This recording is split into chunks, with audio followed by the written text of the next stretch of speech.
First, the characteristics of the privileged group define the social norms, often benefiting those in the privileged group. Second, privileged group members can rely on their privilege and avoid objecting to oppression.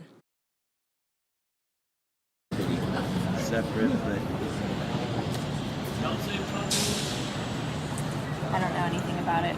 Okay. I don't know anything about Separate but equal. I ain't never heard that before. Separate but equal. That you're separating the facilities of whether of your skin color, but you're saying, oh, it's okay. Like I still see you equal, but I don't want you using my area, or I don't want you using this of mine. But oh yeah, we're still equal. But like you're not equal. That's not equal. Equal is being in the same environment, sharing the same things, talking about the same things all together. You're not separate.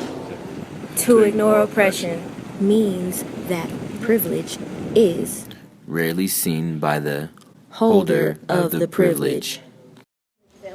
Yeah, white people can get away with stuff for being white because they're white. I don't know. If you're of color, you might be doing the same activity, maybe selling drugs. Compare a Hispanic and a white person might be selling drugs, but since the white male doesn't give off the presence of being like a historically committing crimes, then the Hispanic is going to get pulled over or stopped for drug trafficking compared to the white person.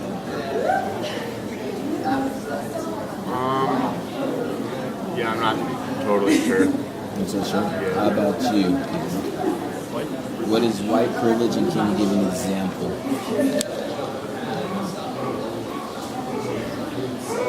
Yeah, I got nothing. Nothing? Do you have anything? White privilege, I don't really think there is anything. Privilege is what is earned, not given. Privilege is rarely seen by the holder of the privilege. I think it changed as time went on.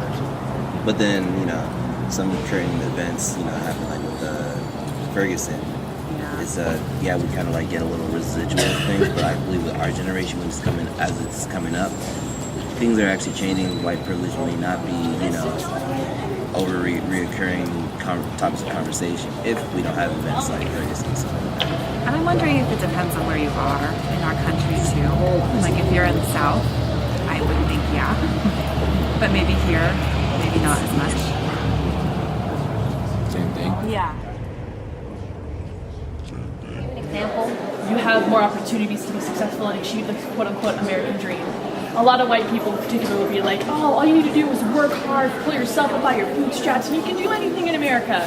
But pulling yourself up by your bootstraps can only get you so far nowadays. Like, education is great, but it's more accessible for students, particularly of white or Caucasian ethnicities, than it is for Hispanics, blacks, gays, Asians, Jews. Pause. What is white privilege? White privilege, basically, you don't have to worry about being shot down in the street. You don't need to worry about being profiled. You don't need to worry about being followed in a supermarket because you're black. You're not constantly asked, so if you're Hispanic, what does burrito mean in English? That's a great example.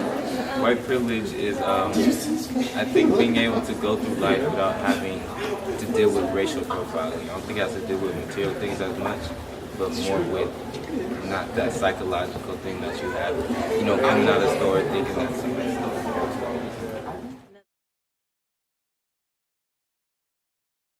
White Jew, black Jew. So you got any last words just to wrap up our interview for us? Yes. America. We have to accept the fact that America is no longer the most powerful and the greatest country in the world.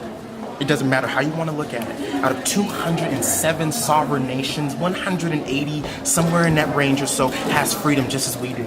Japan, Australia, Switzerland, all these places. And the only way we can fix our country is if we vote. We have to, the people, we have to wake up. We have to see what is going on with the world, with politics. The reason why America was so good was because we were informed. people of all colors, races, ages, sex, and creeds, and religions voted. And it didn't matter who you were, because America was built on everyone being an individual. It's a union. It brings everybody together. And the only way we can fix this country, we have to get out and we have to learn what's going on in our system. We have to get out and vote. It don't matter. I don't care how old you are. It doesn't matter if you hate politics. Learn something about it and please vote. Thank you.